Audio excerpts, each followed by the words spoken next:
Hello friends, EVS education YouTube channel में आप सभी का स्वागत है। आज इस वीडियो में हम पाषाण काल से संबंधित पार्ट 1 पढ़ने वाले हैं।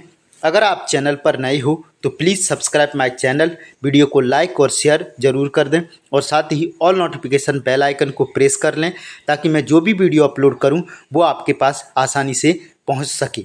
मेरे द्वारा यह इतिहास की सीरीज मध्य प्रदेश प्री परीक्षा, सेट परीक्षा, असिस्टेंट प्रोफेसर परीक्षा, मध्य प्रदेश वर्ग 1 पात्रता एवं चयन परीक्षा और UGC नेट, बिहार BPSC एवं तमाम जो इतिहास से रिलेटेड परीक्षा हैं उनके लिए प्रारंभ की गई हैं। अगर आप अपने इतिहास को बेहतर बनाना चाहते हैं और यदि एक ही प्लेटफॉर्म पर पढ़ना चाहते हैं तो मैं आपसे रिक्वेस्ट करूंगा कि आप हमारे चैनल को सब्सक्राइब कर लीजिए। आपको कहीं पर भी भटकने की आवश्यकता नहीं है। चलिए आज की वीडियो को हम स्टार्ट कर लेते हैं। तो देखिए भाई, इसमें हम देखते हैं वर्तमान मनुष्य और वर्तमान विकसित विश्व लाखों वर्षों के परिवर्तन का परिणाम है। यह परिवर्तन निरंतर होने वाले विकास का परिणाम है। कहने का मतलब है कि आज जिन मनुष्यों को और जिस विश्व को हम देखते हैं वो किसी एक साल में या 2 साल का परिणाम नहीं है, बल्कि कई लाखों वर्षों के परिवर्तन का परिणाम है। आगे चलते हैं। आगे है हमारे प्रारंभिक पूर्वजों के बारे में जानने के लिए हमारे पास उत्खनन से प्राप्त सामग्री के अलावा दूसरे स्रोत नहीं है। यानी कि हम अपने पूर्वजों के बारे में जो भी जानकारी प्राप्त करते हैं वो केवल और केवल उत्खनन से प्राप्त सामग्री के आधार पर करते हैं। इसके अलावा हमारे पास कोई भी दूसरा साधन नहीं है। आगे चलेंगे। आगे है किंतु इस तथ्य से सभी विद्वान सहमत हैं कि प्रारंभ में मनुष्य ने पत्थर के बने उपकरणों, यहाँ उपकरण से तात्पर्य विभिन्न प्रकार की उपयोगी वस्तुएं जो पत्थर की बनी हुई थीं और जो समय के साथ परिष्कृत होती गई। परिष्कृत का मतलब है यह है कि अच्छे हम उनको बनाते गए का प्रयोग किया और इस कालखंड को एक सामान्य नाम दिया पाषाण काल। सीधा मैं आपको बताऊं कि जिस काल में मनुष्य ने पत्थर के औजारों का प्रयोग किया अपनी आजीविका को चलाने के लिए, उस काल को कहते हैं पाषाण काल। आगे है पाषाण काल का समय स्थूल रूप से यानी कि मोटे तौर पर 25 लाख ईस्वी पूर्व से 3000 ईस्वी पूर्व तक माना जाता है। आगे चलेंगे। आगे है पाषाण काल को प्राक ऐतिहासिक काल के अंतर्गत रखा जाता है। ठीक है, तो लेखन कला के आधार पर सामान्य तौर पर इतिहास को 3 भागों में बांटा जा सकता है। किस आधार पर? लेखन कला के आधार पर इतिहास को सामान्य तौर पर 3 भागों में बांटा जा सकता है। कौन कौन से हैं? तो सबसे पहले है आपका प्राक ऐतिहासिक काल। सीधा मैं आपको बताता हूँ, इसका समय आपको याद रखना है। प्राक ऐतिहासिक काल का समय है 25 लाख ईस्वी पूर्व से 3000 ईस्वी पूर्व। अब इसमें विशेष आपको ये याद रखना है कि उस काल को प्राग ऐतिहासिक काल कहते हैं जिसमें हमें किसी भी प्रकार का कोई लिखित साक्ष्य नहीं मिला है। उस काल को हम प्राग ऐतिहासिक काल कहते हैं और इस इतिहास के काल जो ऐतिहासिक काल है, इसका जो लेखन हमको मिलता है वो केवल और केवल पुरातात्विक सामग्री के आधार पर लिखा गया है। तो सीधा हम आंसर दे सकते हैं कि एक ऐसा काल जिसमें हमें किसी भी प्रकार का कोई लेखन साक्ष्य नहीं मिला है और जिस काल का इतिहास केवल और केवल पुरातात्विक सामग्री के आधार पर लिखा गया हो, उस काल को कहते हैं हम उस काल को कहते हैं हम प्राग ऐतिहासिक काल। ठीक है, तो आपको आसानी से समझ में आ गया होगा। अब सबसे महत्वपूर्ण क्या हो जाता है कि इनका समय काल क्यों महत्वपूर्ण हो जाता है कि क्वेश्चन क्या है, मैचिंग के लिए दे दिए जाती हैं आपको। एक तरफ प्राग ऐतिहासिक काल लिख देगा, आद्य ऐतिहासिक काल लिख देगा, ऐतिहासिक काल लिख देगा, दूसरी तरफ इनका समय काल रख देगा, तो आपको मैचिंग के लिए दे देगा। तो ये आपको विशेष ध्यान दे करके पढ़ना है। आगे चलेंगे। दूसरा काल है आपका आद्य ऐतिहासिक काल। सीधा सीधा है, कुछ नहीं। इस काल में हमें लेखन कला तो मिल गई है, लेकिन अभी तक उस लिखित लेखन कला को पढ़ा नहीं गया है। तो एक ऐसा काल जिसमें हमें लेखन कला के साक्ष्य तो प्राप्त हुए हैं, लेकिन अभी तक उन लिखित साक्ष्यों को पढ़ा नहीं गया हो, उस काल को कहते हैं आद्य ऐतिहासिक काल कहते हैं। और इसका समय काल है 3000 ईसा पूर्व से 600 ईसा पूर्व। इसके एग्जाम्पल जरूर याद रखनी है। क्वेश्चन पूछ लेगा आद्य ऐतिहासिक काल के अंतर्गत निम्नलिखित में से कौन सी सभ्यताएं आती हैं। तो अपने भारत में 2 सभ्यताएं मौजूद हैं। एक है सिंधु घाटी की सभ्यता कौन सी है? एक है सिंधु घाटी की सभ्यता और दूसरी है कौन सी? आपकी वैदिक सभ्यता। इन दोनों सभ्यताओं को आपके आद्य ऐतिहासिक काल के अंतर्गत रखा जाता है। तो आप याद रखिए ना, ये बार बार एग्जाम में आने वाला क्वेश्चन है। आगे चलेंगे। आगे है अपना ऐतिहासिक काल। ऐतिहासिक काल का समय है 600 ईसा पूर्व से लेकर के कब तक? वर्तमान तक। इस समय के लिखित साक्ष्यों को पढ़ा जा सकता है, यानी कि हमें लिखित साक्ष्य भी प्राप्त हुए हैं और उनको आज पढ़ भी लिया गया है और उसके आधार पर इतिहास का लेखन संभव है। पाषाण काल को अध्ययन की सुविधा की दृष्टि से 3 भागों में बांटा जा सकता है। इस विभाजन को हम निम्नांकित रेखा चित्र की मदद से हम समझ सकते हैं। ठीक है, कौन कौन से काल में बांटा गया है। आगे है, देखिए सबसे पहले हमको देखने को मिलता है प्राग ऐतिहासिक, यानी कि जिसको कहते हैं हम क्या? Pre history. प्री हिस्ट्री यानी कि प्राग ऐतिहासिक काल। और प्राग ऐतिहासिक काल कितने भागों में बटा हुआ है? पहला है पुरापाषाण काल। ठीक है, इस प्राग ऐतिहासिक काल के अंतर्गत आता है पाषाण काल। ये ध्यान रखना, देखो मैं बता रहा हूँ कौन सा आता है? पाषाण काल आता है। अब इस पाषाण काल के ही 3 भाग किए गए हैं। पहला है पुरापाषाण काल, दूसरा है मध्य पाषाण काल और तीसरा है नवपाषाण काल। इनके इंग्लिश नेम ही अधिकतर एग्जाम में आपको दिए जाते हैं, तो ये आपको याद रखने हैं। मैंने बताया प्रागैतिहासिक काल, और प्रागैतिहासिक काल के अंतर्गत ही आता है पाषाण काल। पाषाण काल को 3 भागों में बांटा गया है। पहला है पुरापाषाण काल, दूसरा है मध्य पाषाण काल, तीसरा है नवपाषाण काल। यानी कि पहले काल को कहते हैं पैलियोलिथिक एज, दूसरे को कहते हैं मीजोलिथिक एज और तीसरे को कहा जाता है नियोलिथिक एज। अब इनके समय काल भी आपको याद रखने हैं। पहले का समय काल है पुरापाषाण काल का। पुरापाषाण काल का समय 20 लाख ईस्वी पूर्व से 10,000 ईस्वी पूर्व तक। क्या है समय? 20 लाख ईस्वी पूर्व से 10,000 ईस्वी पूर्व तक। दूसरे का है 12,000 ईस्वी पूर्व से 10,000 ईस्वी पूर्व तक। और तीसरे का है 10,000 ईस्वी पूर्व से 3,000 ईस्वी पूर्व तक। अब इसमें भी विभाजन किया गया है। जो आपका पुरापाषाण काल है, इसके भी 3 भाग किए गए हैं। तो कौन कौन से हैं 3 भाग, उनको भी देखते हैं। ये 3 भाग हैं पुरापाषाण काल के। पहला है पूर्व पुरापाषाण काल, यानी कि लोअर पैलियोलिथिक एज। दूसरा है मध्य पुरापाषाण काल, यानी मिडिल पैलियोलिथिक एज। और तीसरा है उच्च पुरापाषाण काल, यानी कि अपर पैलियोलिथिक एज। ठीक है भाई। अब इनमें भी समय काल देखते हैं। तो पूर्व पुरापाषाण काल का समय है 25 लाख ईस्वी पूर्व से 9 लाख ईस्वी पूर्व। दूसरे का है 9 लाख ईस्वी पूर्व से 40,000 ईस्वी पूर्व। और तीसरे का है 40,000 ईस्वी पूर्व से 12,000 ईस्वी पूर्व तक। ठीक है।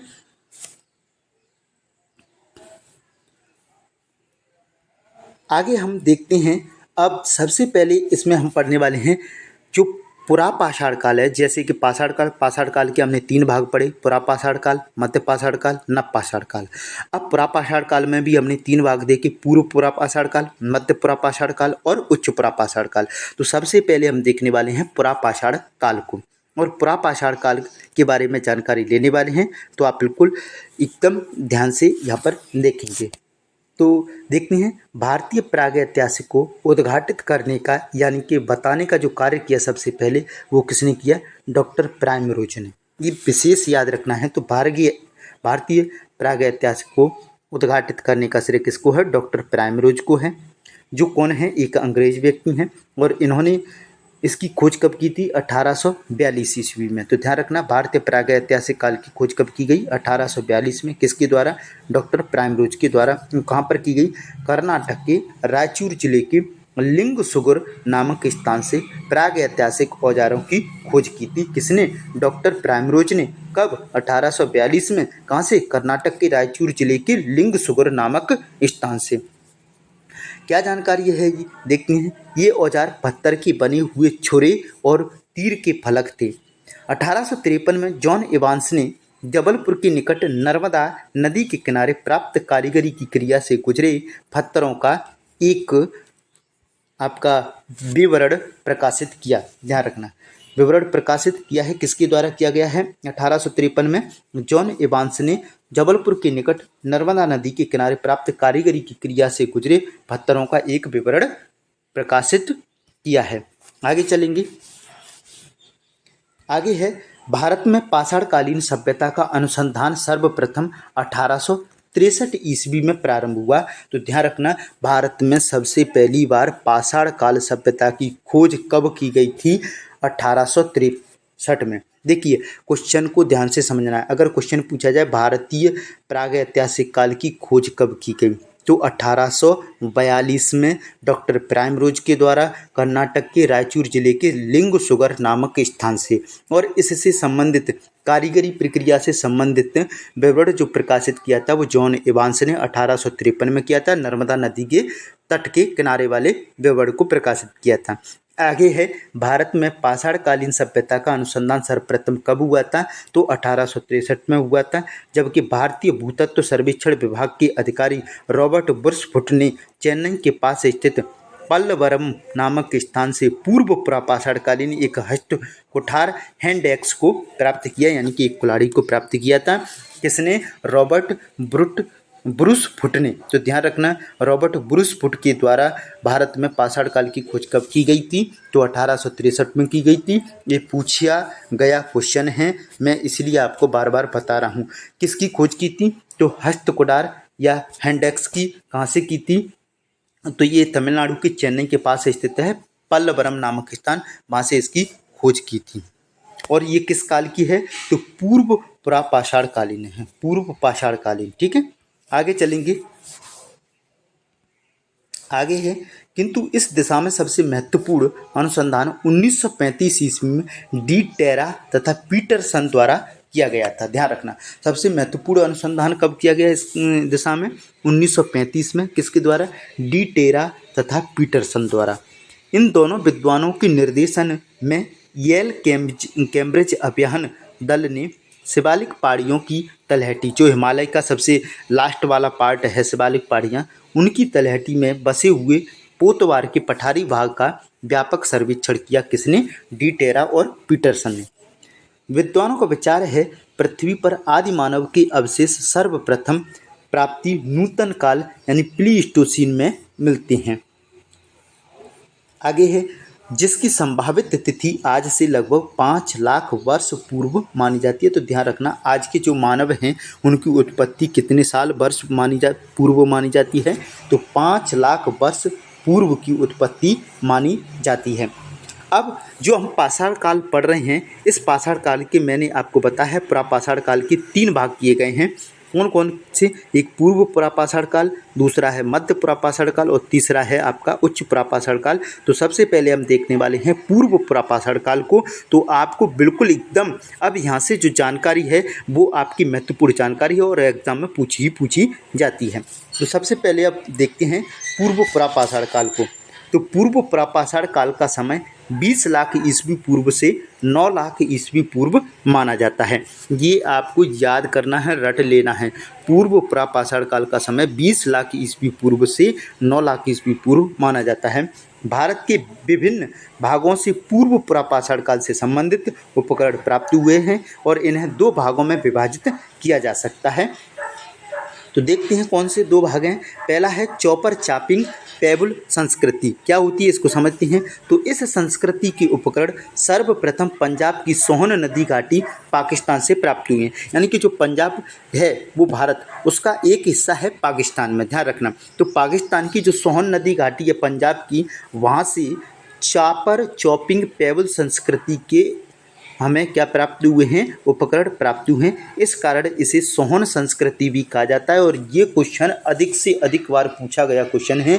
चॉपर चापिंग पेबल संस्कृति को और किस संस्कृति के नाम से जाना जाता है? तो सोहन संस्कृति के नाम से जाना जाता है, जिसके हमें अवशेष कहाँ से प्राप्त हुए हैं? तो पंजाब की सोहन नदी घाटी पाकिस्तान से इसके अवशेष प्राप्त हुए हैं। आगे देखते हैं, 1928 ईस्वी में सर्वप्रथम DN बाड़िया ने इस संस्कृति का उपकरण सोहन नदी घाटी से प्राप्त किया। इसको सोहन संस्कृति का पितामह भी कहा जाता है। तो ध्यान रखना, चॉपर चॉपिंग पेबल संस्कृति का पितामह किसे कहा जाता है? तो DN बाड़िया को कहा जाता है। क्यों कहा जाता है? क्योंकि उन्होंने ही सर्वप्रथम इस संस्कृति से संबंधित उपकरण को सोहन नदी घाटी से प्राप्त किया था। और कब किया था? 1928 में प्राप्त किया था। आगे जानकारी देखते हैं। आगे है 1954 ईस्वी में वाई.डी. शर्मा ने ब्यास की सहायक वान नदी के तट पर स्थित दौलतपुर नामक स्थल से चॉपर चापिंग परंपरा के उपकरण प्राप्त किए थे। तो देखिए, अगर क्वेश्चन ऐसे पूछा जाए कि सोन संस्कृति से सबसे पहले चॉपर चापिंग संस्कृति के अवशेष उपकरण किसने प्राप्त किए थे, तो डी.एन. बाड़िया ने। कब? 1928 में। इसीलिए इन्हें सोन संस्कृति या चॉपर चापिंग परंपरा का क्या कहा जाता है, पितामह कहा जाता है। किसको? डी.एन. बाड़िया को। रट लेना है किसको? डी.एन. बाड़िया को। कब उपकरण प्राप्त किए थे? 1928 में। अब अगर क्वेश्चन ये पूछा जाए कि चॉपर चापिंग परंपरा की अवशेष दौलतपुर नामक स्थान से किसने प्राप्त किए थे, तो आप आंसर लगा के आएंगे वाई.डी. शर्मा ने प्राप्त किए थे। कब प्राप्त किए थे? 1954 ईस्वी में प्राप्त किए हैं। किस नदी से किए थे, तो वान नदी से किए थे, और जो कि ब्यास की सहायक नदी है। ठीक है, क्लियर हो गया होगा। आगे चलेंगे। आगे है पत्थर के वे टुकड़े जिनके किनारे पानी के बहाव में रगड़ खाकर चिकने और सपाट हो जाती हैं, उन्हें कहा जाता है क्या? पेबल। मान लीजिए जैसे पत्थर है और पत्थर नदी में बह रहे हैं, तो नदी में बहने पर ये जो इनके किनारे रहती हैं वो पानी के बहाव के कारण धीरे धीरे आपस में रगड़ खा कर के कैसे हो जाती हैं? चिकनी एकदम और सपाट हो जाती हैं। सपाट मतलब एकदम प्लेन हो जाती हैं। तो उन्हीं को कैसे पत्थर कहा जाता है? पेबुल पत्थर कहा जाता है। अब पेबुल, इसके बाद चापर किसे कहते हैं, तो चापर बड़े आकार वाला वह उपकरण है जो पेबुल से बनाया जाता है। इसके ऊपर एक ही ओर फलक निकालकर धार बनाई जाती है। कहने का मतलब जो पेबल पत्थर थे हमने नदी से निकाले, अब उनको क्या किया, एक तरफ से हमने उसमें क्या बना ली, धार बना ली, और बड़े आकार के पत्थर को लेकर के हम ये धार बनाते थे। तो कह सकती हैं कि बड़े आकार वाला जो पत्थर था उसी को हम उपकरण बना लेते थे, एकदम एक तरफ से धार देकर, उसी को कहते थे हम क्या, चापर। अब चापिंग क्या है, तो चापिंग उपकरण द्विधारी होते थे, अर्थात पेबल के ऊपर दोनों किनारों को छीलकर उनमें धार बनाई जाती थी। तो देखिए, चॉपर चापिंग पेबल संस्कृति, इसको सोन संस्कृति भी कहते हैं। क्यों? क्योंकि सोन नदी की घाटी से इसके पहले उपकरण प्राप्त किए थे किसने? डी.एन. बाड़िया ने। कब? 1928 में। इसीलिए डी.एन. बाड़िया को चॉपर चापिंग पेबल संस्कृति का पितामह भी कहा जाता है, या सोन संस्कृति का पितामह भी कहा जाता है। लेकिन ब्यास की सहायक वान नदी से किसने उपकरण प्राप्त किए हैं दौलतपुर नामक स्थान से? तब आंसर आएगा वाई.डी. शर्मा ने। कब? 1954 में। पेबल क्या होता है मैं ये इस पॉइंट में समझा दिया। चापर क्या होता है ये भी समझा दिया। पेबल एक पत्थर होता है जो नदी में हमें प्राप्त होता है। कहने का मतलब जो नदी में जो बड़े बड़े पत्थर थे आपस में रगड़ खा करके बिल्कुल एकदम चिकने और सपाट हो गए, वो क्या कहलाया? पेबल। जब पेबल को हमने निकाल कर एक तरफ धार बनाई तो चापर कहलाया, दोनों तरफ धार बना ली तो चापिंग कहलाया। ठीक है, क्लियर हो गया होगा। आगे चलेंगे। आगे है दूसरी संस्कृति। हम ये सबसे पहले क्या पढ़ रहे हैं? पुरापाषाण काल का पहला भाग पूर्व पुरापाषाण काल पढ़ रहे हैं। ठीक है, ये आपको याद रखना है। और पूर्व पुरापाषाण काल को हमने दो संस्कृति में बांटा है। पहली संस्कृति है चॉपर चापिंग पेबल संस्कृति, दूसरी संस्कृति है हैंड एक्स संस्कृति। कौन सी संस्कृति है? हैंड एक्स संस्कृति। तो देखते हैं, इस संस्कृति के उपकरण सर्वप्रथम मद्रास चेन्नई के समीप बदमदुरै तथा अतिरंपक्रम से प्राप्त किए गए हैं। तो ध्यान रखना, सबसे पहली कुल्हाड़ी कहाँ से मिली थी? तो मद्रास की चेन्नई के समीप बदमदुरै तथा अतिरंपकम से प्राप्त हुई है हैंड एक्स संस्कृति।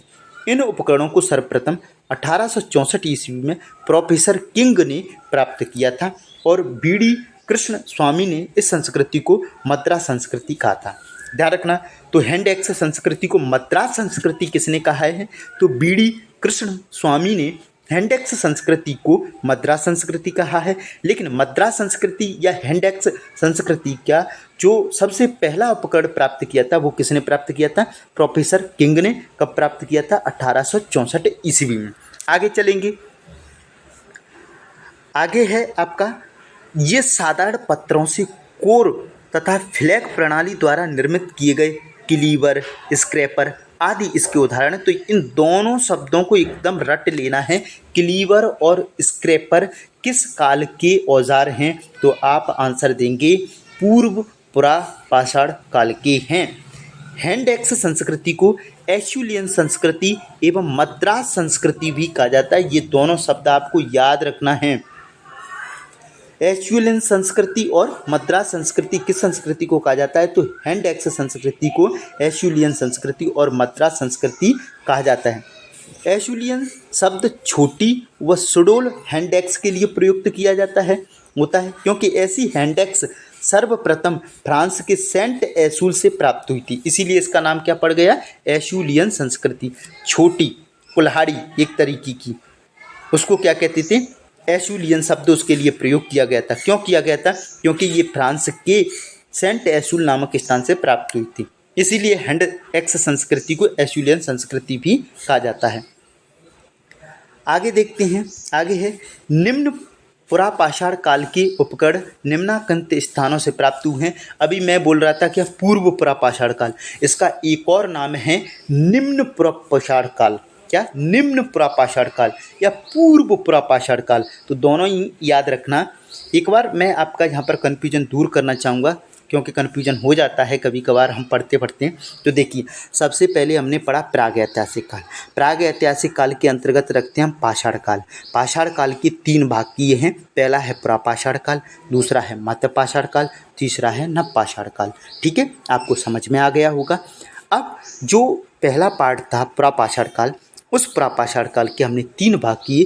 पूर्व पुरापाषाण काल, दूसरा था मध्य पुरापाषाण काल, तीसरा था उच्च पुरापाषाण काल।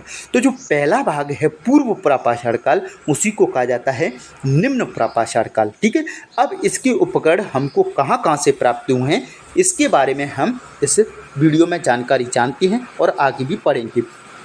यहाँ से क्वेश्चन पूछा ही पूछा जाता है और क्वेश्चन इस प्रकार भी पूछ लेता है कि निम्नलिखित में से कौन सा स्थल निम्न पुरापाषाण काल से संबंधित नहीं है, या निम्न पुरापाषाण काल या पूर्व पुरापाषाण काल का स्थल नहीं है।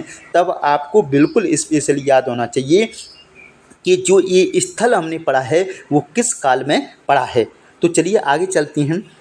सबसे पहला पॉइंट है बांकुड़ा, पुरुलिया, वीरभूमि, मिदनापुर। ये सब किस राज्य में स्थित हैं? पश्चिम बंगाल में। कौन कौन से? बांकुड़ा, पुरुलिया, वीरभूमि, मिदनापुर। अगर आपसे सब याद नहीं रहे तो मैं इनको गारंटी के साथ बोल रहा हूँ कि ये आपको रट लेना है। मिदनापुर और वीरभूमि किस काल से संबंधित स्थल हैं? तो आप आंसर लगा के आएंगे निम्न पुरापाषाण काल से। और ज़्यादातर क्वेश्चन वो ये भी पूछ लेता है कि जो निम्न पुरापाषाण कालीन स्थल वीरभूमि है वो वर्तमान में किस राज्य में स्थित है? तो आंसर लगा के आएंगे पश्चिम बंगाल में। लेकिन अगर आप बड़ी तैयारी जैसे असिस्टेंट प्रोफेसर, MPPSC वगैरह या UGC नेट की तैयारी कर रहे हैं, तब आपको ये बांकुड़ा और पुरुलिया भी रट लेना है। तो बांकुड़ा, पुरुलिया, वीरभूमि, मिदनापुर, ये सब किस राज्य में स्थित हैं? पश्चिम बंगाल में। दूसरे की ओर चलते हैं। सोहन नदी घाटी कहाँ पर है? पाकिस्तान में। तो पाकिस्तान में निम्न पुरापाषाण काल से संबंधित स्थल कौन कौन से हैं? चौतरा, मलकपुर, कलार, चौमुख। तो ध्यान रखना, कलार, चौमुख, चौतरा, मलकपुर, ये कहाँ पर हैं? पाकिस्तान में स्थित हैं। इसके बाद देखते हैं भीमबेटका, हथनौरा, मैहर, समनापुर, नरसिंहपुर, खैतोही, ये सब कहाँ पर हैं? तो अपने प्यारे मध्य प्रदेश में स्थित हैं। भीमबेटका जो मध्य प्रदेश के रायसेन जिले में स्थित है, अब्दुल्लागंज में। हथनौरा ये मध्य प्रदेश के सीहोर जिले में। मैहर ये मध्य प्रदेश के सतना जिले में है। समनापुर की मुझे जानकारी नहीं है। नरसिंहपुर एक जिला है। खैतोही की मुझे जानकारी नहीं है। तो लेकिन ये सब स्थल कहाँ पर स्थित हैं? मध्य प्रदेश में स्थित हैं, जो कि निम्न पुरापाषाण काल से संबंधित स्थल हैं। आगे चलेंगे। आगे है अगला डीडवाना, बार बार पूछा जाने वाला क्वेश्चन है। डीडवाना पुरापाषाण कालीन स्थल किस राज्य में स्थित है? राजस्थान में। अगला आपको याद रखना है जायल अमरपुरा। अगला याद रखना है 16R, ये जरूर याद रख लेना है। 16R निम्न पुरापाषाण कालीन स्थल किस राज्य में स्थित है? आंसर है राजस्थान में स्थित है 16R निम्न पुरापाषाण कालीन स्थल। उसके बाद है सिंगी तालाब। तो सिंगी तालाब भी कहाँ पर है? राजस्थान में।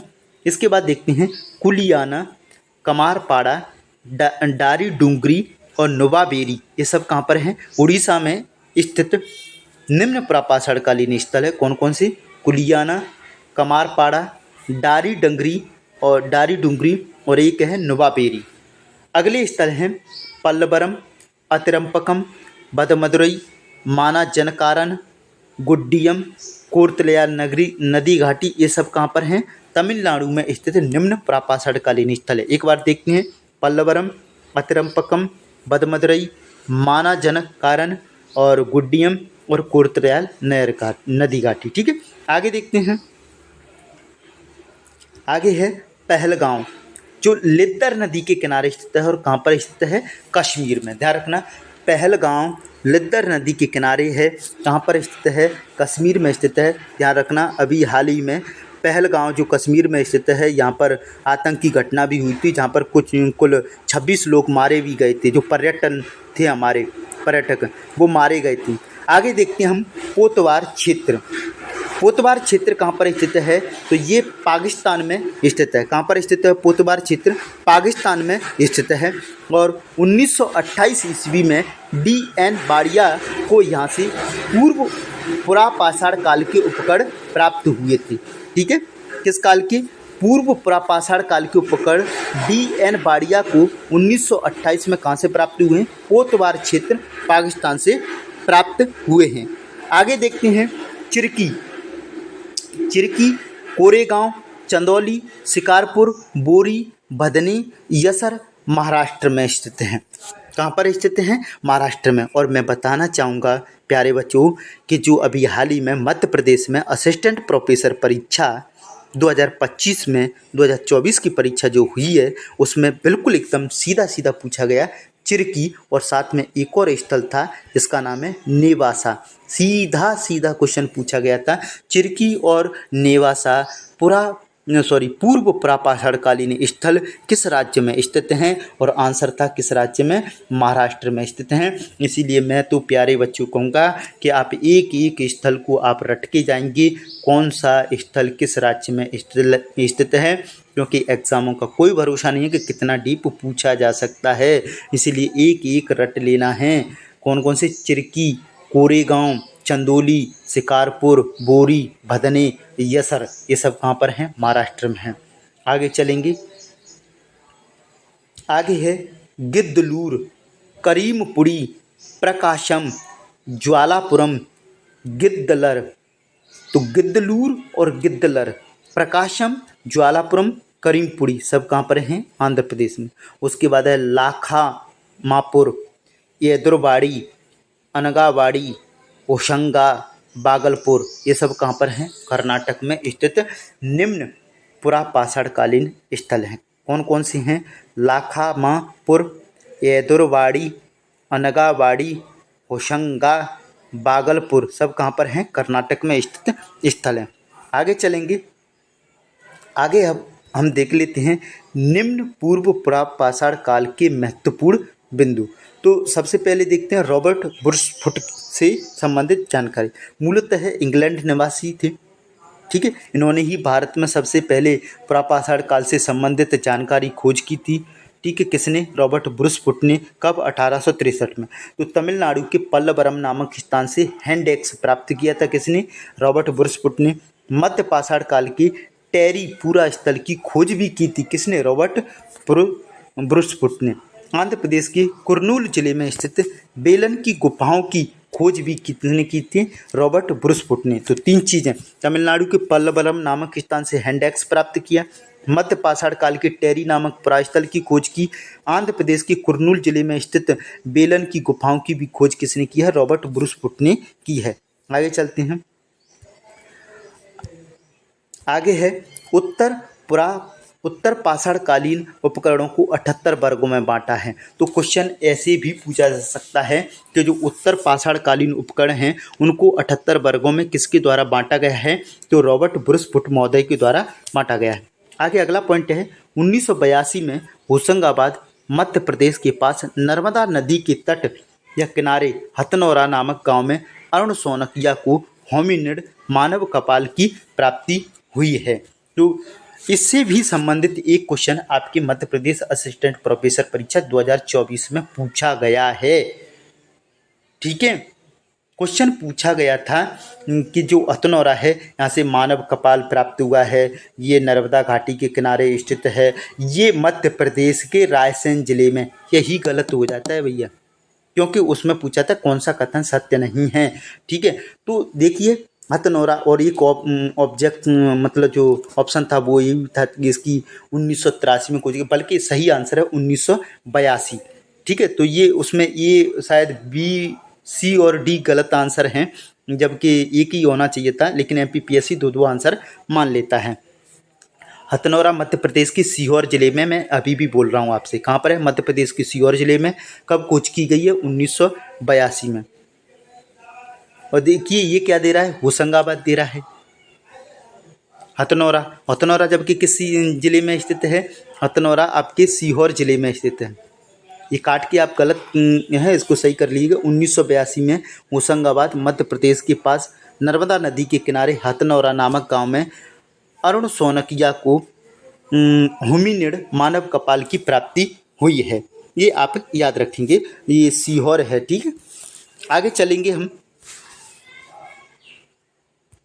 आगे है मानव जीवाश्म तथा पशु जीवाश्म के साक्ष्य सर्वप्रथम कहाँ से प्राप्त हुए हैं? हथनौरा से प्राप्त हुए हैं। कहाँ से? हथनौरा से प्राप्त हुए हैं आपकी। और थोड़ा सा मुझे यहाँ पर कन्फ्यूजन भी हो रहा है हथनौरा, वैसे मेरी दृष्टि में हथनौरा सीहोर में, फिर भी मैं आपसे रिक्वेस्ट करता हूँ कि एक बार नेट पर चेक कर लीजिएगा, शायद होशंगाबाद भी हो सकता है, लेकिन मेरे हिसाब से हथनौरा सीहोर में स्थित है। प्रापाषाण काल के लोग निग्रोटो प्रजाति के थे, ये आपको याद रखना है। प्रापाषाण काल के लोग किस प्रजाति के थे? तो निग्रोटो प्रजाति के लोग थे। आगे देखते हैं, भारत में प्राग ऐतिहासिक का मुख्यालय कहाँ पर है? नागपुर में है। प्राग इतिहास का मुख्यालय कहाँ पर है? भारत में नागपुर में स्थित है। आगे चलेंगे। आगे है निम्न प्रापाषाण काल में एशुलियन संस्कृति थी, जिसको हैंड एक्स संस्कृति तथा मद्रास संस्कृति भी कहा जाता है। इस संस्कृति के उपकरण सर्वप्रथम 1864 ईस्वी में मद्रास की बदमुद्रय और अतिरंपकम से प्रोफेसर किंग द्वारा प्राप्त किए गए थे। ये हम पढ़ चुके हैं। सोहन नदी घाटी में कुल 5 वेदिकाएँ मिली हैं। 5 वेदिकाएँ मतलब नदी की शाखाएँ। तो 5 वेदिकाएँ कहाँ से मिली हैं हमको? सोहन नदी घाटी से प्राप्त हुई हैं। आगे चलते हैं। आगे है अधिकांश पुरापाषाण कालीन औजार क्वार्टजाइट जैसे कठोर पत्थर से बने हुए हैं। किस पत्थर से? क्वार्टजाइट पत्थर से। ये बार बार पूछा जाने वाला क्वेश्चन है, ध्यान रखना। पुरापाषाण काल के औजार किस पत्थर से बने हैं? तो क्वार्टजाइट जैसे कठोर पत्थर से बने हुए हैं। पुरापाषाण काल के मानव को स्फटिक पाषाण मानव या चमकीले पत्थर का मानव भी कहा जाता है। ध्यान रखना, पुरापाषाण काल के मानव को क्या कहा जाता है? स्फटिक पाषाण मानव या चमकीले पत्थर का मानव भी कहा जाता है। पुरापाषाण काल के प्रमुख औजार हैं चॉपर, चापिंग, ठीक है, चॉपर चापिंग, हस्तकुठार तथा क्लीवर। ये और एक स्क्रेपर भी याद रखना है। कौन सा? स्क्रेपर। ये प्रमुख औजार हैं पुरापाषाण काल के। आगे चलेंगे। आगे है चौतरा। यह उत्तर व दक्षिण की परंपराओं का मिलल स्थल है। कौन सा? चौतरा है। ठीक है, ये निम्न प्रापाषाण कालीन स्थल है और मैंने बताया था ये कहाँ पर स्थित है? पाकिस्तान में स्थित स्थल है चौतरा। आगे है पेंसरा। पेंसरा कहाँ पर है? बिहार में। चौतरा कहाँ पर है? पाकिस्तान में। तो पेंसरा बिहार निम्न प्रापाषाण कालीन औजार निर्माण केंद्र है। ध्यान रखना, निम्न पुरापाषाण कालीन औजार निर्माण केंद्र पेंसरा कहाँ पर स्थित है? तो आप याद रखेंगे बिहार में स्थित स्थल है। आगे है बोरी, महाराष्ट्र। ये बोरी कहाँ पर स्थित है? निम्न प्रापाषाण कालीन स्थल है और ये महाराष्ट्र में स्थित है। यहाँ से निम्न प्रापाषाण काल की प्राचीनतम तिथि ज्ञात हुई है। ये रट लेना, निम्न प्रापाषाण काल की प्राचीनतम तिथि कहाँ से ज्ञात हुई है? तब आप आंसर लगा के आएंगे बोरी महाराष्ट्र से प्राप्त हुई है। आगे चलेंगे। आगे है आपका बेलन घाटी। ये कहाँ पर स्थित है? उत्तर प्रदेश में। इसका उत्खनन किसने किया था? बेलन घाटी उत्तर प्रदेश का जी.आर. शर्मा ने उत्खनन किया है। किसने किया है बेलन घाटी का उत्खनन? जी.आर. शर्मा ने किया है। आगे देखेंगे, यहाँ से पाषाण काल की सभी अवस्थाओं पुरा, मध्य, नव के साक्ष्य प्राप्त हुए हैं। एकमात्र स्थल बेलन घाटी जहाँ से हमको प्रापाषाण काल, मध्य पाषाण काल, नव पाषाण काल यानी तीनों काल के साक्ष्य प्राप्त हो रहे हैं, वो है कौन सा? बेलन घाटी उत्तर प्रदेश। उत्खननकर्ता कौन है? जी.आर. शर्मा है। आगे देखते हैं, यहाँ से निम्न प्रापाषाण काल के सर्वाधिक 44 स्थलों की प्राप्ति हुई है। किससे? बेलन घाटी से। सबसे अधिक जो स्थल मिले हैं वो प्रापाषाण काल में भी निम्न प्रापाषाण काल के मिले हैं। और कितने हैं? सर्वाधिक 44 स्थल। आगे चलते हैं। आगे है ईसामपुर। और ईसामपुर जो है वो कहाँ पर है? कर्नाटक के गुलबर्गा जिले में स्थित एक निम्न पूर्व पाषाण काल का पत्थर के औजार का निर्माण केंद्र है। ध्यान रखना, एक हमने कौन सा देखा? ये पेंसरा बिहार निम्न प्रापाषाणकालीन औजार निर्माण केंद्र। और लास्ट है आपका कौन सा? ईसामपुर, जो कर्नाटक के गुलबर्गा जिले में स्थित है। ये भी निम्न पूर्व प्रापाषाण काल के पत्थर के औजारों का निर्माण केंद्र है। ठीक है भाई, अब इसका नेक्स्ट पार्ट पढ़ेंगे जिसमें हम आपके मध्य पुरापाषाण काल की चर्चा करेंगे। ठीक है, अभी हमारा पुरापाषाण काल चल रहा है जिसमें आज हमने पढ़ा पूर्व या निम्न पुरापाषाण काल को।